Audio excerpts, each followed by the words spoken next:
Amigos, meu nome é Vinícius Talon e como se preparar durante a audiência criminal ou durante o júri? Em vídeos anteriores eu já falei sobre a preparação abstrata, os estudos, como prospectar clientes para a advocacia criminal. Enfim, tratei dessa preparação quando você não está atuando em um processo, a preparação para ser advogado criminalista. No vídeo anterior a este, eu falei também sobre uma preparação concreta e prévia para um caso concreto, ou seja, como se preparar para começar a atuar em um determinado processo criminal. Como estudar para esse processo, como buscar teses para esse processo antes de fazer qualquer coisa, antes de peticionar nesse processo. E agora estou falando de uma espécie de preparação concomitante ao ato. O ato está acontecendo e você ainda está se preparando para ele. É equivocado achar que a preparação ocorre somente antes do ato, antes da atuação no processo. A verdade é que estamos sempre nos preparando para atuar em um processo. Antes de ingressar nele, quando estamos atuando nele e depois dele, quando vamos refletir sobre tudo que aconteceu para tentar dar ainda alguma saída àquele processo, eventualmente por meio de uma revisão criminal, ou se preparar já para outros processos. E agora, o meu objetivo neste vídeo é tratar dessa preparação durante o ato, durante o plenário do júri, durante a audiência, por exemplo. Nesse momento você também está se preparando, você também está buscando teses, buscando produzir provas, buscando estratégias, variando a estratégia, talvez tenha adotado uma estratégia que vá para um lado e de repente percebe que ela está indo para o outro em razão de provas que estão surgindo, de atos que estão acontecendo de maneira a gerar nulidades, por exemplo, e aí você tem que refletir sobre esse assunto durante o processo e durante a audiência, durante o plenário do júri. Aqui eu quero apresentar duas dicas. São duas dicas para a audiência, para que durante a audiência você consiga pensar mais ainda, além daquilo tudo que você já pensou antes de ir para a audiência, as orientações que já deu ao cliente, tudo que você ouviu do seu cliente quanto às outras testemunhas, quanto a tudo que vai acontecer no processo ou pode acontecer.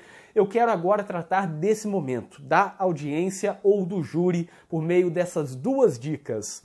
A minha primeira dica é que durante o ato você tenha meios disponíveis para montar novas teses. E, na verdade, essa dica se divide em duas. São dois meios que eu entendo que são imprescindíveis durante uma audiência. E por isso que você tem aqui duas opções, de preferência utilizando as duas concomitantemente, para produzir provas, produzir estratégias durante o ato. A questão é disponibilizar meios para se informar durante o processo, durante a audiência, durante o plenário do júri, continuar construindo teses e estratégias. E para isso, a primeira orientação é que você leve cópia integral do processo para a audiência ou para o júri. Eu acredito que para o júri todo mundo faz isso. Ninguém estuda para o júri somente pelos autos originais do processo. O normal é que todo mundo tire cópia do processo inteiro, estude pelas cópias e leve as cópias para o júri. Mas esse procedimento também é bom que seja adotado para audiências. Vai fazer uma audiência, tire uma cópia integral do processo, leve os autos e fique manuseando os autos em cada momento da audiência quando for necessário. Por exemplo, vai ouvir a testemunha João. Enquanto João está falando, olhe no processo o que João falou durante o inquérito policial, o que outras testemunhas falaram sobre o mesmo ponto que João está falando agora, o que a perícia aponta sobre o que João falou, o que a denúncia narra em relação àquilo que a testemunha está falando na audiência. E tente achar algumas contradições, omissões, tente achar versões duvidosas, versões que sejam divergentes entre uma testemunha e a outra, ou entre a versão em juízo e a versão ocorrida lá na fase do inquérito policial.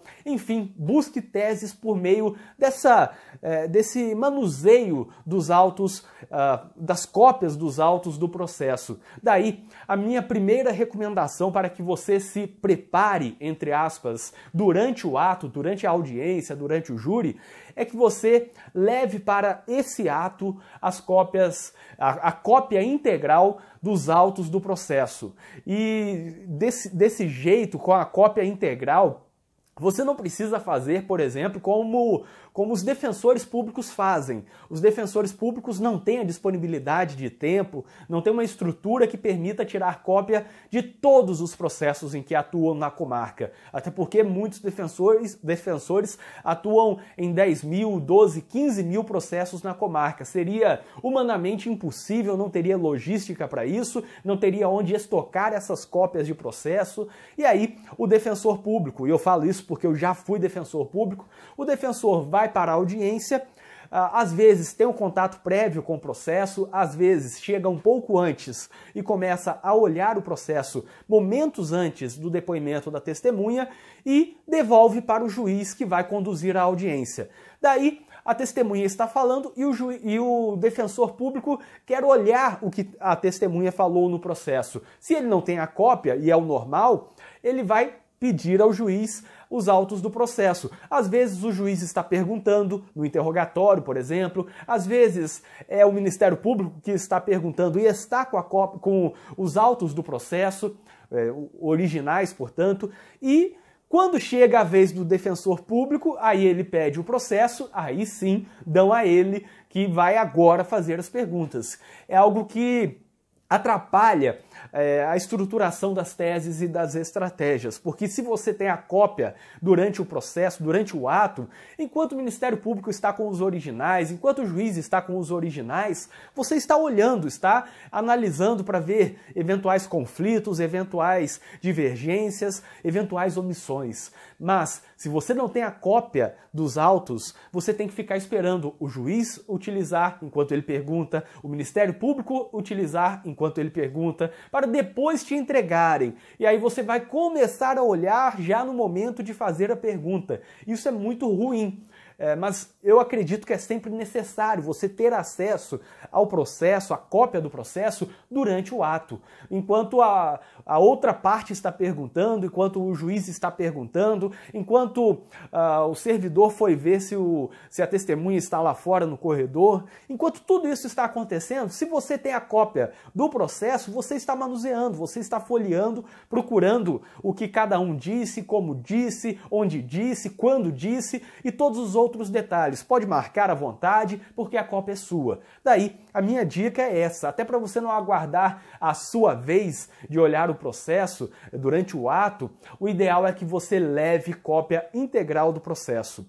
Outra dica, a segunda orientação, que vem daquela orientação geral de sempre ter meios disponíveis para montar teses e estratégias durante o ato, é que você tenha a legislação à disposição durante o ato. Que você tenha a legislação no seu celular, no iPad ou no notebook, de qualquer jeito. Eu prefiro que essa legislação esteja disponível em meio digital, em meio eletrônico.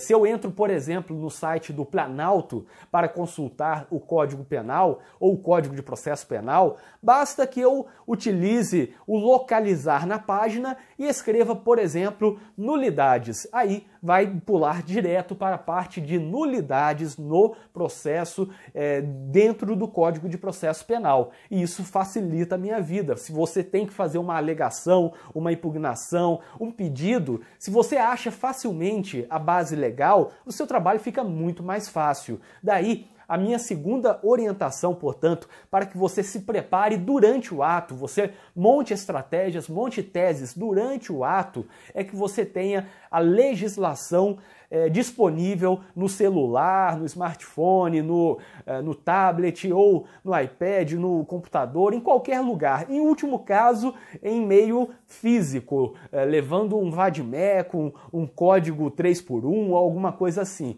Eu prefiro o meio digital, eletrônico, que facilita a busca dentro do arquivo.